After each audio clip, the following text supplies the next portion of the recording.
இந்த நாட்டினுடைய புகழ்பெற்ற வீரர்கள், the great heroes of this country.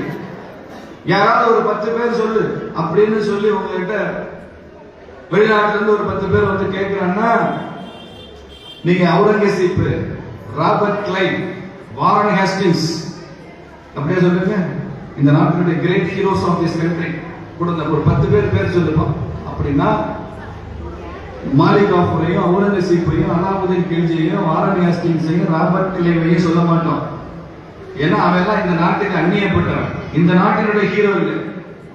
இந்த நாட்டு ஹீரோ ஒரு 10 பேர் சொல்லுன்னா, ராஜராஜ சோழனை சொல்லுவோம், கிருஷ்ணதேவராயரை சொல்லுவோம், சத்ரபதி சிவாஜி மகாராஜாவை சொல்லுவோம், கரிகால சோழனை சொல்லுவோம், திருமண நாயக்கரை சொல்லுவோம், பூலித்தேவனை சொல்லுவோம், மருது பாண்டியர்களை சொல்லுவோம், ஜான்சி ராணியை சொல்லுவோம்.